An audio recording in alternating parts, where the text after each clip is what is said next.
नमस्कार, बहुत स्वागत है आप सभी का खबर उत्तराखंड में और मैं हूं आपके साथ ज्योति। रुद्रप्रयाग में हुए भीषण सड़क हादसे में एक टेम्पो ट्रैवलर गाड़ी अलकनंदा नदी में जा गिरी, जिसके बाद से राज्य सरकार घायल यात्रियों के बचाव के लिए एक्शन मोड में कार्य कर रही है। वहीं इस बात पर मुख्यमंत्री पुष्कर सिंह धामी ने चिंता व्यक्त करते हुए कहा कि ये टेम्पो ट्रैवलर दिल्ली से यात्रा के लिए निकला था और रुद्रप्रयाग में दुर्घटनाग्रस्त हो गया। साथ ही उन्होंने कहा कि कुछ घायलों का इलाज रुद्रप्रयाग में चल रहा है, तो कुछ घायलों को एयरलिफ्ट कर एम्स ऋषिकेश में भर्ती कराया गया है, जिनके साथ 14 लोगों की जान चली गई बताया जा रहा है। उनकी दिवंगत आत्माओं को भगवान के चरणों में जगह मिले, इसकी कामना करते हैं हम, मुख्यमंत्री पुष्कर सिंह धामी ने कहा।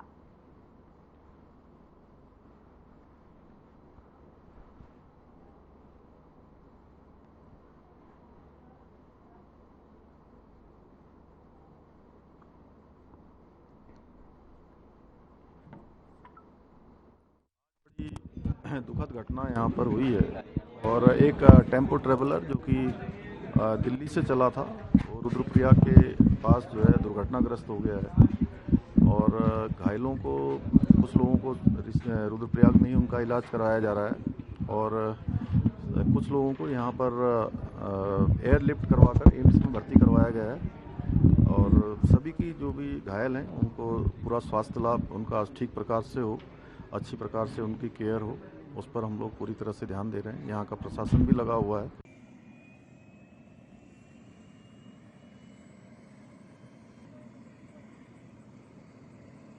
तो देहरादून से आपको खबर बता रहे हैं, जहाँ पर चारधाम यात्रा के लिए जा रही एक गाड़ी दुर्घटनाग्रस्त हो गई और इसमें बताया जा रहा है कि अलकनंदा नदी में ये टेम्पो ट्रैवलर जा गिरा और कई लोगों की मौत इसमें बताई जा रही है। हालांकि मामले में मुख्यमंत्री पुष्कर सिंह धामी ने जो है घायलों के उचित उपचार के निर्देश दिए हैं और कहा है कि दिवंगत आत्माओं को शांति मिले, इसकी हम कामना करते हैं।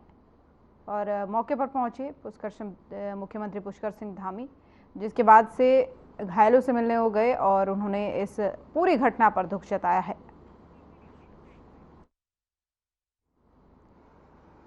रुद्रप्रयाग में सड़क हादसे के दौरान कई लोग घायल हो गए, जिनका एम्स में उपचार चल रहा है। सूबे के मुख्यमंत्री पुष्कर सिंह धामी घायलों का हाल जानने एम्स पहुंचे, जहां उन्होंने घायलों से बातचीत की और साथ ही डॉक्टरों को घायलों के उपचार में किसी भी प्रकार की लापरवाही नहीं करने के निर्देश दिए। सीएम ने कहा कि सुरक्षित और सुगम यात्रा सरकार का दायित्व है। सड़क हादसे की जांच के निर्देश दे दिए गए हैं। घटना में जिन लोगों की मौत हुई है उनके परिजनों के साथ सरकार खड़ी है। घायलों के उपचार में किसी भी प्रकार की कमी सरकार नहीं करेगी। और आपको बता दें कि रुद्रप्रयाग सड़क हादसे में अभी तक 12 लोगों की मौत हो चुकी है।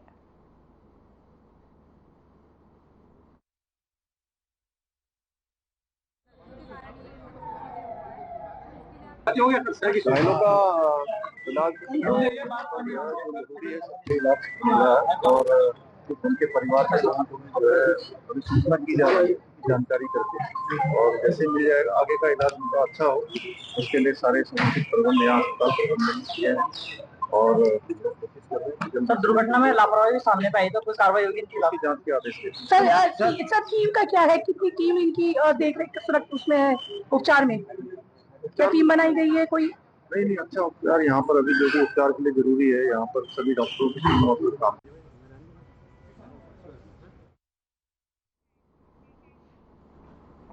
उत्तराखंड राज्य आपदा प्रबंधन प्राधिकरण के आईटी पार्क स्थित नवीन भवन में कंट्रोल रूम में मानसून सीजन को देखते हुए नोडल अधिकारियों की तैनाती कर दी गई है। राज्य सलाहकार समिति आपदा प्रबंधन विभाग के उपाध्यक्ष विनय रोहेला ने यूएसडीएमए और विभिन्न विभागों के नोडल अधिकारियों के साथ आगामी मानसून सीजन को लेकर के बैठक ली। उन्होंने सभी नोडल अधिकारियों से विभागीय स्तर पर मानसून को लेकर के तैयारियों के संबंध में जानकारी ली है और जरूरी दिशा निर्देश यहां पर दिए। वहीं मुख्यमंत्री जल्द नए भवन का उद्घाटन करेंगे।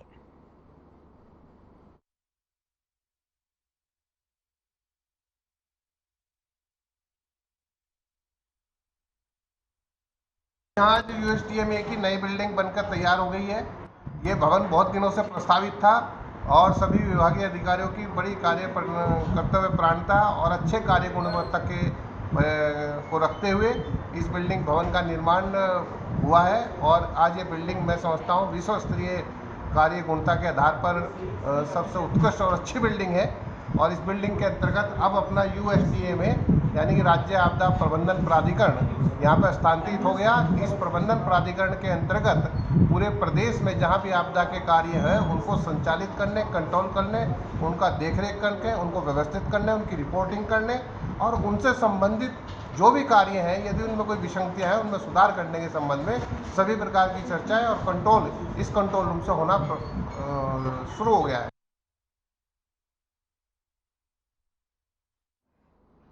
और वहीं रुद्रप्रयाग में एक सड़क दुर्घटना में मारे गए 12 तीर्थ श्रद्धालुओं की आत्मा की शांति के लिए गढ़वाल सांसद अनिल बलूनी ने ईश्वर से प्रार्थना की है।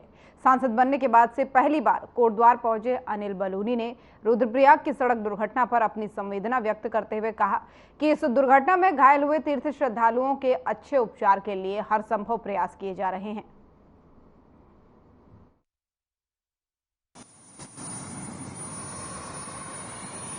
सूचना आ रही है, बड़ी दुखद घटना की सूचना आई है और हमारे यहाँ रुद्रप्रयाग जिले में एक टेम्पो ट्रैवलर का दुर्घटनाग्रस्त हुई है और हमारी वहाँ स्थानीय प्रशासन और हमारा जो SDRF है और तमाम जो हमारी सरकारी एजेंसीज हैं वो सब काम कर रही हैं। स्वयं मुख्यमंत्री जी पूरी इसको ध्यान से देख भी रहे हैं और जो वहाँ पर मृत्यु हुई है, जो लोग दिवंगत हुए उनकी आत्मा की शांति के लिए हम कामना करते हैं। अभी हमने मौन भी रखा उन लोगों के लिए और जो लोग घायल हैं उनको जल्दी ही ठीक होने की हम लोग शुभकामनाएं देते हैं।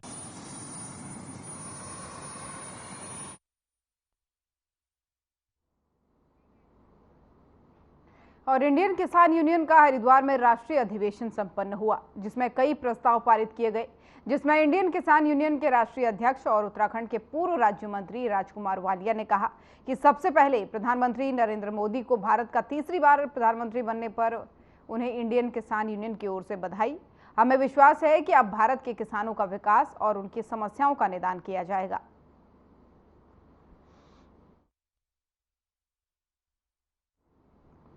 तो देहरादून की ये तस्वीरें हैं जहां पर किसानों से जुड़े प्रस्ताव इसमें पास हुए हैं। सरकार से सहयोग की उम्मीद जताई है किसान यूनियन ने। दरअसल इनका एक अधिवेशन था और इस अधिवेशन के समाप्त होने के बाद जानकारी निकल के आई है कि इस अधिवेशन में किसानों से जुड़े कई प्रस्ताव पास हुए हैं और इसमें कहा गया है कि तीसरी बार प्रधानमंत्री नरेंद्र मोदी के प्रधानमंत्री बनने पर हमें उम्मीद है कि किसानों के लिए जो है विकास के कार्य किए जाएंगे और कई प्रस्ताव भी इस अधिवेशन में पास किए गए।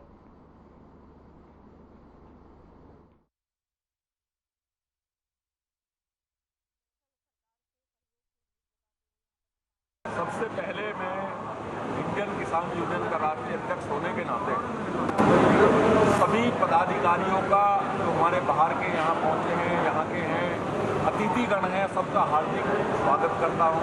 हमारे चौधरी अजीत सिंह जी हैं, जो दर्जा यहाँ मंत्री भी हैं, रेशम पट्टे संघ के चेयरमैन हैं, उनका भी स्वागत है। महेंद्र गढ़वाल भी अभी आए थे, चले गए, उनका स्वागत है।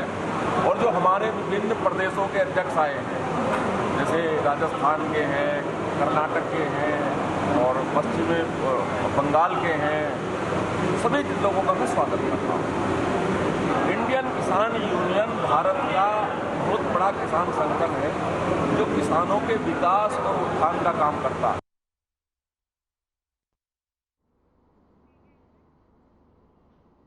और कैंचीधाम में 15 जून को स्थापना दिवस कैंचीधाम का धूमधाम से मनाया गया।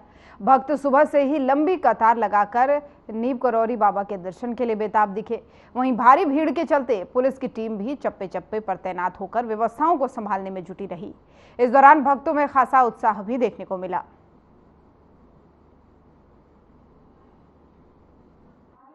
हम लोग आए देहरादून से। हाँ, नहीं ऊपर वहाँ गाड़ी पार्किंग रोक दे रहे, वो व्यवस्था अच्छी है, बाकी कोई व्यवस्था नहीं है।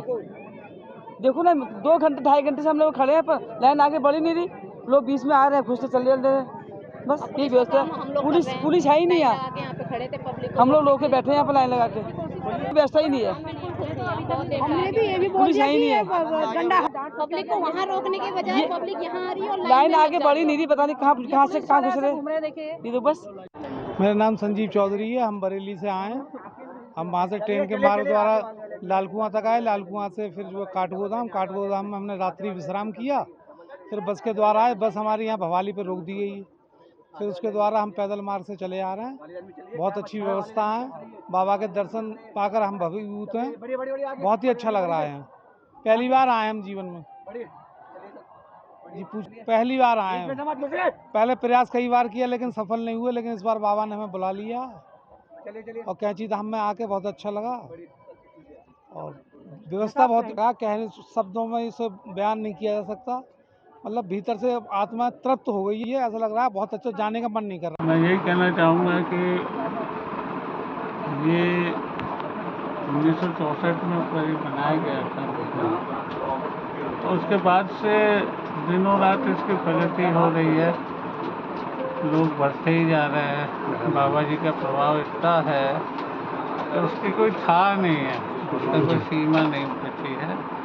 मैं बड़ा प्रसन्न हूँ कि मेरे ग्रैंडफादर का नाम विश्व में पहुँच रहा है, जन जन तक पहुँच रहा है। 300 मीटर पीछे तक हमने वहाँ पे रस्से लगाए हुए हैं, बैरियर लगाए हुए हैं और ये जो श्रद्धालु हैं उनकी जो लाइन है वो लगभग 2 किलोमीटर लंबी हो गई है।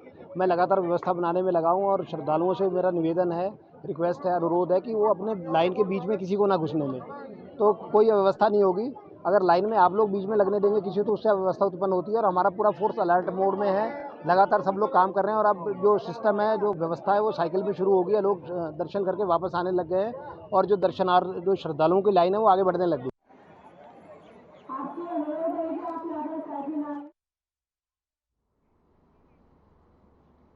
उत्तराखंड में वेडिंग डेस्टिनेशन और गंगोत्री यमुनोत्री मास्टर प्लान समेत तमाम मुद्दों पर पर्यटन मंत्री सतपाल महाराज ने देहरादून राजधानी के उत्तराखंड पर्यटन विकास परिषद मुख्यालय में समीक्षा बैठक की। वहीं बैठक के बाद से पर्यटन मंत्री सतपाल महाराज ने कहा कि टिहरी जनपद के विकास के लिए एशियाई विकास बैंक ने 1294 करोड़ रुपए की फंडिंग दी है। साथ ही उन्होंने कहा कि इसके अंतर्गत 15.7 किलोमीटर लंबी पर्यटन सड़क बनाई जाएगी, जिसमें साइकिलिंग ट्रैक और महासू देवता मास्टर प्लान के लिए कुल 111 करोड़ रुपए की राशि उपयोग में लाई जाएगी, जिसके कार्य प्रस्तावित हैं।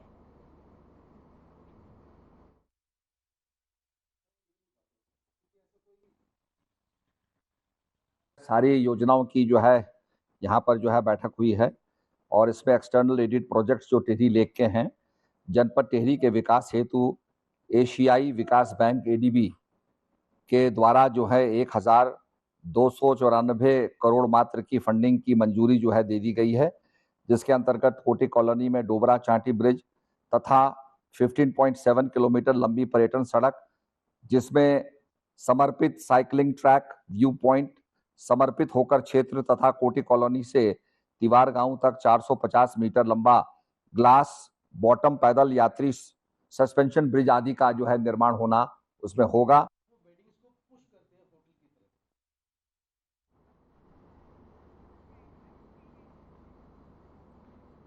उत्तर भारत के प्रसिद्ध मां पूर्णागिरि मेले का विधिवत समापन हो गया है। 26 मार्च से लगभग 82 दिन चले इस मेले का जिला पंचायत कैंप कार्यालय जिला पंचायत उपाध्यक्ष ललित कुंवर ने समापन की घोषणा की है।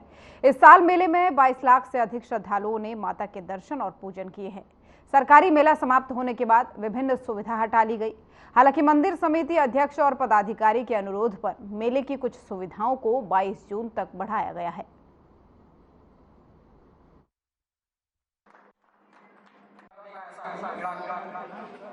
मेला हमारा 26 मार्च से चला था, आज 15 जून को इसका विधिवत समापन हो चुका है और जो मेले में अभी श्रद्धालुओं का आना क्रम जारी है, तो उसके लिए जिलाधिकारी महोदय के द्वारा कुछ व्यवस्थाओं को एक हफ्ते के लिए और बढ़ा दिया गया है, जिसमें पेयजल व्यवस्था, सफाई व्यवस्था और विद्युत व्यवस्था है। उन व्यवस्थाओं को एक हफ्ते के लिए और बढ़ाया गया है। तो ये जो अभी दर्शनार्थी लोग आ रहे हैं, तो इनका आने का क्रम जारी है। भाग्य है कि अपने जिला पंचायत के कार्यकाल में ये पूर्णागिरि मेले की जो सरकारी व्यवस्था होती है, उन व्यवस्थाओं के समापन के अवसर पर मुख्य अतिथि के तौर पर रहने का सौभाग्य प्राप्त हुआ और जिला प्रशासन और जिला पंचायत प्रशासन, यहाँ के सारे मेला कमेटी के लोग, यहाँ के सारे पुजारी बंधु, सभी लोग यही चाहते हैं कि वर्षों वर्ष चलने वाला मेला, जैसा कि आपको विदित है, मुख्यमंत्री जी ने घोषणा की है, पूरे प्रतिवर्ष 12 माह से मेले का संचालन किया जाएगा। 13-14 वर्षों बाद पुनः जिला पंचायत को सचिव साहब के आदेश के बाद पुनः प्राप्त हुआ है और इनके आदेशों क्रम में इस बार मेला 26 मार्च 2024 से मेला प्रारंभ हुआ था और 82 दिन के बाद आज 15 जून 2024 को मेला का भी सफल समापन की घोषणा माननीय उपाध्यक्ष जिला पंचायत जनपद द्वारा की गई थी। इन 82 दिनों में हमने मेले से संबंधित सभी पक्षों का विशेष रूप से हमने ध्यान दिया और जिसमें मेले की सुकसल विद्युत व्यवस्था की। और अब खबर उधम सिंह नगर के जसपुर नगर से है, जहां झंडा चौक पर नीम करौली बाबा के अनुयायियों ने नैनीताल स्थित नीम करौली पावन धाम में 61वें स्थापना दिवस पर भव्य शोभा यात्रा और सुंदर पाठ का आयोजन किया, जिसमें पहले श्रद्धालुओं ने बाबा के दर्शन और प्रसाद के रूप में मीठा शरबत, कड़ी चावल का प्रसाद ग्रहण किया। भक्तों ने कार्यक्रम का भरपूर आनंद उठाया और जसपुर विधायक आदेश सिंह चौहान ने भी अपने समर्थकों के साथ कार्यक्रम में शिरकत की।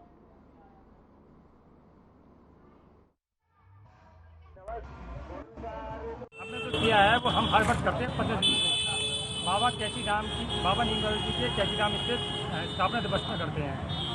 और ये कार्यक्रम आज सुबह सुंदरकांड पाठ था जो कि श्री सनातन धर्म सेवा समिति द्वारा किया गया। उसके उपरांत यहाँ प्रसाद की सुविधा की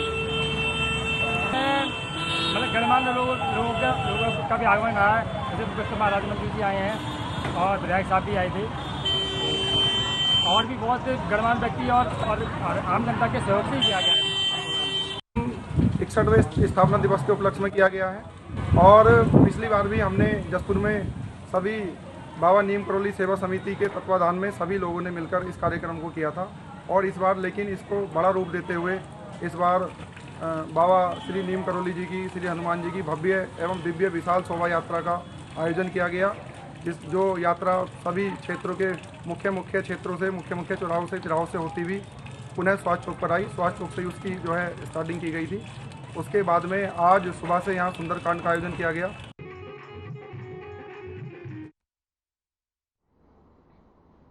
और अल्मोड़ा का प्रसिद्ध पर्यटक स्थल विंसर वन्यजीव विहार में हुए भीषण अग्निकांड से जहां 4 लोगों की मौत हो गई थी, इसको लेकर के पर्यटक और ग्रामीण सहमे हुए हैं।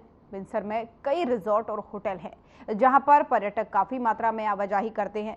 इस भीषण अग्निकांड से पर्यटकों को जूझना पड़ रहा है और वहीं विंसर से लगे ग्रामीण क्षेत्रों में भी भय का माहौल बना हुआ है।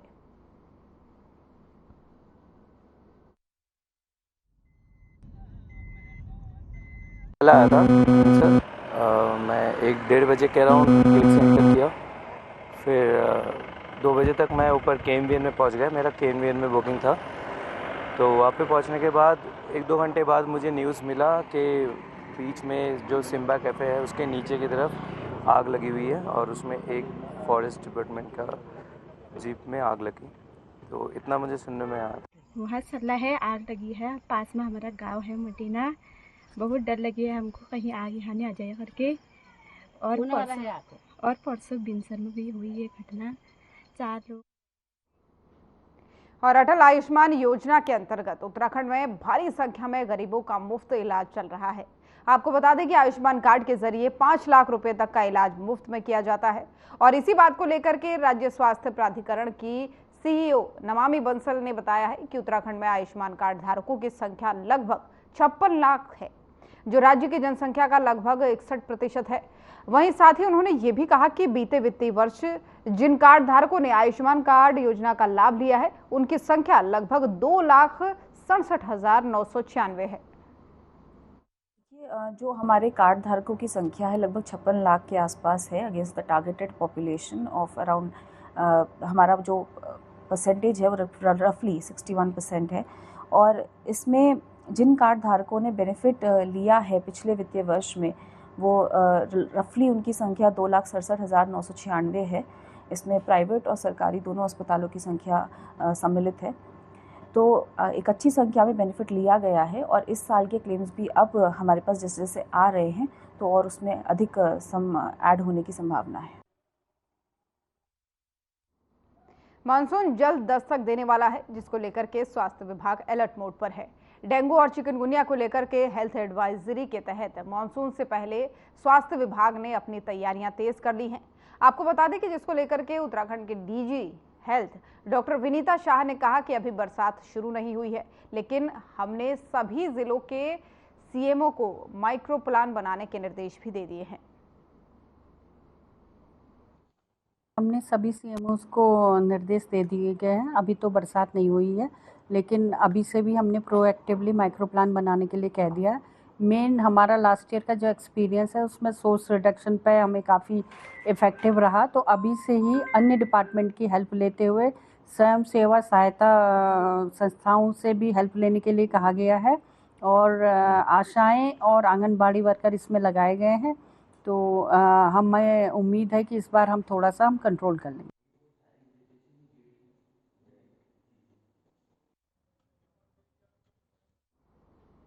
और उत्तराखंड में सड़क हादसे थमने का नाम नहीं ले रहे हैं। पौड़ी गढ़वाल के सतपुली में एक टाटा सुमो कुल्हाड़ बैंक में अनियंत्रित होकर के बैंक के पास करीब 200 मीटर गहरी खाई में जा गिरा, जिस हादसे में बताया जा रहा है कि 10 लोग गंभीर रूप से घायल हैं, जिनको नजदीकी स्वास्थ्य केंद्र हंस अस्पताल में भर्ती कराया गया।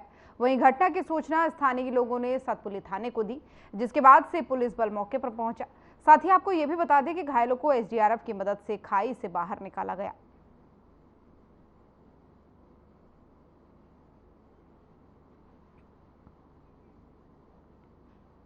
और ऋषिकेश एम्स एक बार फिर विवादों में घिर गया है। इस बार जो है विवाद डॉक्टर और महिला नर्सिंग अफसर के बीच हाथापाई को लेकर हुआ। मरीज देखने को लेकर के डॉक्टर और नर्सिंग अफसर के बीच बहस हो गई और फिर डॉक्टर ने आक्रामक होते हुए नर्सिंग अफसर पर हमला करने की कोशिश की। एम्स में तैनात डॉक्टर और महिला नर्सिंग अफसर के बीच हाथापाई और बहस होने का वीडियो अब सोशल मीडिया पर वायरल हुआ है।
और अब खबर चमोली जिले से है, जहां गढ़वाल लोकसभा में बीजेपी के नवनिर्वाचित सांसद अनिल बलूनी के गोपेश्वर पहुंचने पर कार्यकर्ताओं ने उनका भव्य स्वागत किया।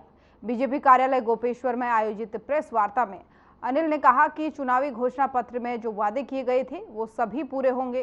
स्वास्थ्य, शिक्षा, पर्यटन क्षेत्र में रुके हुए काम पूरे करेंगे। साथ ही पहाड़ी क्षेत्र में हो रहे पलायन को लेकर के जल्दी ही सकारात्मक पहल की जाएगी। इसी के साथ ही उन्होंने कहा कि जुलाई माह से अपना वोट अपना गांव अभियान चलाया जाएगा, जिसको लेकर के तैयारियां भी कर ली गई हैं।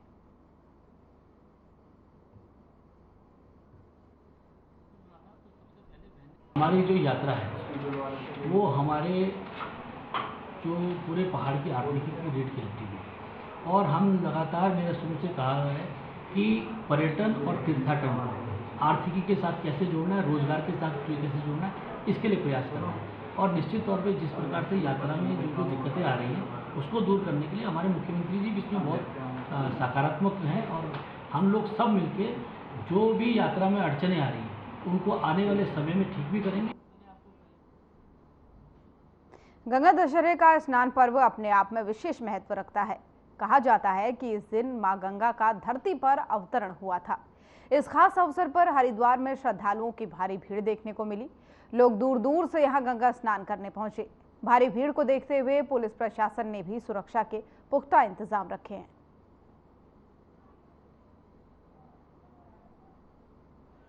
गंगा दशहरा पे जितने भी श्रद्धालु आए हैं उनको मेरी तरफ से और हरिद्वार पुलिस की तरफ से शुभकामनाएं हैं। यात्रियों से अनुरोध है कि वो जो भी नियम है उसका पालन करें और हम लोग पूरा यह ध्यान रख रहे हैं कि जो भी श्रद्धालु यहाँ पे आए हैं उनको दिक्कतों का सामना न करना पड़े, उनको मैक्सिमम जो सहूलियत है वो मिल सके, इसको पूरा ध्यान रख रहे हैं। इस गंगा दशहरा, क्योंकि ये लॉन्ग वीकेंड है, आज संडे है, लॉन्ग वीकेंड में गंगा दशहरा पड़ा है, तो इसमें 4 धाम, गंगा दशहरा और जो घूमने वाले यात्री हैं, इनसे यहाँ पे काफ़ी संख्या में लोग आए हुए हैं। एम्स में रेजिडेंट डॉक्टर ने महिला नर्सिंग स्टाफ को थप्पड़ मारने का प्रयास किया।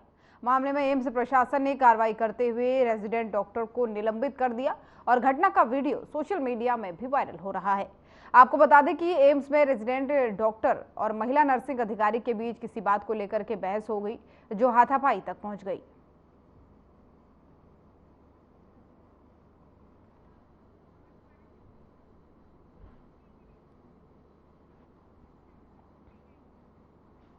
कॉर्बेट नेशनल पार्क को हर साल की तरह ही इस साल भी 15 जून के बाद से बंद कर दिया गया है।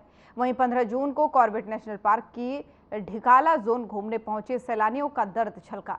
सैलानियों का कहना है कि जब वो 15 जून तक ढिकाला जोन खुला रहता है तो 15 जून को ही कैंटीन को क्यों बंद कर दिया गया। जिम कॉर्बेट नेशनल पार्क, जो कि पूरे वर्ल्ड में नाम है, जिसका अपने परिवार समेत भ्रमण करने हेतु एक दिन के लिए भ्रमण करने के लिए कॉर्बेट नेशनल पार्क आए। जिसे रास्ते में आते आते हमें कई तरीके के जानवर देखने को मिले, जिसमें स्पॉटेड डियर, जंगली सुअर और भी अन्य तरीके के टस्कर हाथी और भी बहुत तरीके के जानवर हमें देखने को मिले। लेकिन तो ऐसा लगता है कि पहले से और यहाँ पे जानवरों की संख्या में निरंतर वृद्धि हो जा रही है। सरकार को इस तरफ को ज़रा ध्यान भी देना चाहिए कि थोड़ी बहुत व्यवस्थाएं जो यहाँ जो कमी रह गई हैं उनको भी वो पूरा करें। जब हम अपने यहाँ ढिकाला जोन में अपने घूमते भ्रमण करते हुए जब हम आए तो हमने यहाँ, जैसा हमने नाम सुना था, उस हिसाब से हमें यहाँ पे काफ़ी व्यवस्थाएं देखने को मिली। तो खबर उत्तराखंड देख रहे थे आप। बुलेटिन में फिलहाल इतना ही। नमस्कार।